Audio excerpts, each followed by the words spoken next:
After round 12, the verdict is in. You're on AFL.com.au. Hello, everyone. My name's Matt Thompson. Mark Fraser is the chairman of the match review panel. He's with us as always. Thanks for your time, Mark. No worries. We're going to start with a controversial incident today. It involves Bulldog Will Minson, involved in an incident with Port Adelaide's Daniel Pearce. Now, as we go to air this afternoon, this is being investigated by the AFL in terms of the verbal exchange between the pair. But, Mark Fraser, you've looked at this today just in terms of the contact. Yeah, we looked at it from a melee and a wrestling perspective. We decided it didn't go on for long enough and there wasn't enough vigour in the actual contact for it to come under our jurisdiction at this stage, and we're obviously awaiting the investigative report. Yeah, we're limited in what we can say at the moment in terms of we don't know. It's literally in the hands of the Football Operations Department. How does that work in terms of your involvement? At what point could you become involved again? I guess if this was looked at in terms of some kind of on-field abuse or something that was outside the realm of things like racial and sexual vilification. Yes, we will look at it if it comes under an abusive language. We have the ability to charge people under that rule, but at this point in time we're just awaiting the investigation. Yeah, and anything more serious than that, it goes up to a higher level and is dealt with through other means. Anything more serious, it can potentially go up to the AFL footy operations. All right, and we're not, of course, drawing any conclusions at this stage. That investigation does continue. From the same game, Port Adelaide's Matt Thomas has been charged with rough conduct on young Bulldog Tom Liberatore. This has been graded as reckless, medium and high, and he can accept 2 matches here with an early plea. Yeah, with this one, you see Thomas jumps into the air and he delivers the bump late. Liberatore was taken from the ground. He makes the high contact. Liberatore was taken from the ground. We believe that that's a medium type of an impact, and the recklessness is due to the jumping into the air. So we believe that that's reckless, medium, high. Yeah, it was a big hit, and the medical report came back clear today, did it, after what happened yesterday? We obviously saw that he had to come off the ground. Yes, he continued to play and got another knock in the second quarter, so it was okay to return to play. All right, now let's turn our attention to the Gold Coast's Taylor Hine, charged with rough conduct as well. He can accept a reprimand, though. This has been deemed not as severely, if you like, as that previous charge we looked at. Negligent, low and high, or 1 match ban, as I say, down to a reprimand. Yeah, here you see Hine bumps Thomas and gets him high, but the bump itself, he's not jumping into the air, his feet are on the ground, so he's just negligent in delivering that bump. He's breached his duty of care. He has the opportunity to tackle, so he can potentially tackle in that situation.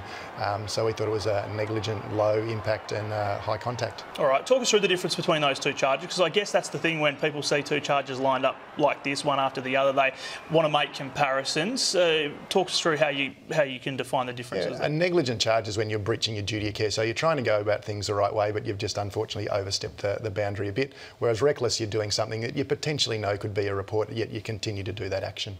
All right, let's take a look at this one. St Kilda's Raph Clark. He's been charged over this headbutt against Kurt Tippett from Adelaide. Reckless, low and obviously high contact. Can accept a reprimand here for this with an early plea.